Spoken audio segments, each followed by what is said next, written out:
2 রাকাত নামাজ পড়বেন আগামীকাল 2 রাকাত আলাদা নামাজটার নাম তওবার নামাজ। বলেন কি নামাজ? 2 রাকাত নামাজ পড়বেন আগামীকাল ইনশাআল্লাহ, আমিও পড়বো, আপনারাও এশাবাদ দিয়া রাত্রে 2 রাকাত নামাজ তওবার। নিয়ম কি? নামাজ অন্য সিস্টেমেই পড়বেন, শুধু সেজদার সময় নিয়মটা আলাদা। তওবার নিয়তে নামাজ পড়বেন, অন্তরকে আল্লাহর কাছে ছেড়ে দিয়া বলবেন, আল্লাহ আমি আপনার আদালতের আসামি হইয়া দাঁড়াইছি, তওবা করার নিয়তে নামাজে দাঁড়াইলাম। 2 রাকাত নামাজে কয়টা সেজদা হবে? 4টা সেজদা হবে।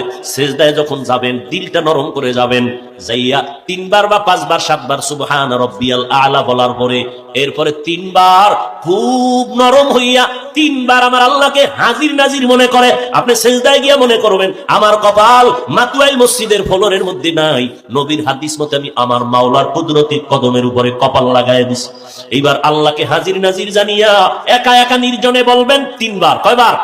তাসবিহ পড়ার পরে ইয়া রাব্বি গফিরলি, ইয়া রাব্বি গফিরলি, ইয়া রাব্বি গফিরলি, ও রব আমাকে মাফ করে দাও। খুব নরম হইয়া চোখে পানি আনার বাহানা করে আল্লাহর কাছে বলবেন সিজদায় বসিয়া, ইয়া রাব্বি গফিরলি, ইয়া রাব্বি গফিরলি, ইয়া রাব্বি গফিরলি। কয়বার? 3 বার। প্রত্যেক সেজদায় শেষে 3 বার করিয়া এভাবে 2 রাকাত নামাজ পড়বেন।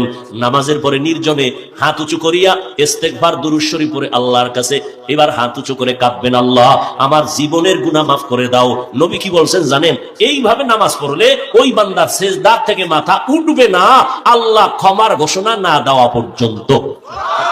তার মানে আপনি এই দোয়া পড়ে উঠবেন, এর আগেই আপনার জিন্দেগীর গুনাহ আল্লাহ মাফ করে দিবেন। পারবেন?